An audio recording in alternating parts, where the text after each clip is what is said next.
Medigadda barrage డ్యామేజీపై report ఇవ్వాలని rural electrification corporation REC ఇటీవల ప్రభుత్వానికి లేఖ రాసింది. సుందిల్లా, అన్నారం బ్యారేజ్ల గురించి వివరాలు తెలుసుకునే ప్రయత్నం చేసినట్లు తెలిసింది.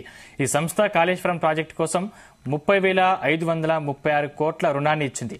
మేడిగడ్డ డ్యామేజీపై రిపోర్టు కోసం గత బీఆర్ఎస్ ప్రభుత్వానికి 2 సార్లు లేఖలు రాసినా స్పందన లేకపోవడంతో ఇప్పుడు మళ్లీ కాంగ్రెస్ ప్రభుత్వానికి లేఖ రాసింది. కాళేశ్వరం ప్రాజెక్టు ద్వారా వచ్చే ఆదాయంతో రుణాన్ని తీర్చేలా ఆర్ఈసీతో ఒప్పందం కుదిరింది. ఆర్సీఈ నుంచి 2019, 20, 2020, 2021 సంవత్సరాల్లో 30.536 కోట్ల రుణం మంజూరైంది. దీనికి 10.90% చొప్పున వడ్డీకి అగ్రిమెంట్ జరిగింది. దాని ప్రకారం లింక్ 2 కోసం తీసుకున్న రుణాన్ని గతేడాది జూన్ నుంచి మంత్లీ ఇన్స్టాల్మెంట్ ప్రిన్సిపల్ పేమెంట్ ఇవ్వాల్సి ఉంది. లింక్ 1, 3 రుణాల ప్రిన్సిపల్ ను గతేడాది సెప్టెంబర్ నుంచి చెల్లించాల్సి ఉంది.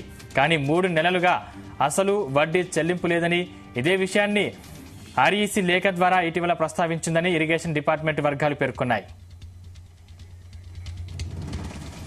అప్పులు ఇచ్చేటప్పుడే ఆదాయ వనరుల గురించి ఆర్ఈసీ అప్పటి ప్రభుత్వంతో చర్చించిందని, పరిశ్రమలకు నీటిని సరఫరా చేయడం ద్వారా వచ్చే రెవెన్యూ ద్వారా చెల్లించేలా ఒప్పందంలో పేర్కొన్నట్లు ఆ వర్గాలు తెలిపాయి. కానీ ఊహించని రీతిలో మేడిగడ్డ బ్యారేజీకి డ్యామేజ్ జరగడంతో దాని ప్రభావం ఆదాయ వనరులపై ఏ మేరకు ఉంటుందో, అప్పులను తీర్చడంపై ఎలాంటి ఎఫెక్ట్ పడుతుందోననే ఆందోళనతో గతేడాది అప్పటి బీఆర్ఎస్ ప్రభుత్వానికి ఆర్ఈసీ లేఖ రాసింది. డ్యామేజీకి సంబంధించి వివరాలు ఇవ్వాలని కోరింది. కానీ నాటి ప్రభుత్వం 2 లేఖలకు స్పందించలేదు. దీంతో కొత్తగా ఏర్పడిన కాంగ్రెస్ ప్రభుత్వానికి లేఖ రాసి ఆ డ్యామేజీ వివరాల్ని అందించాలని కోరింది. దీనిపై రాష్ట్ర ప్రభుత్వం ఎలా స్పందిస్తుందన్నది ఆసక్తికరంగా మారింది.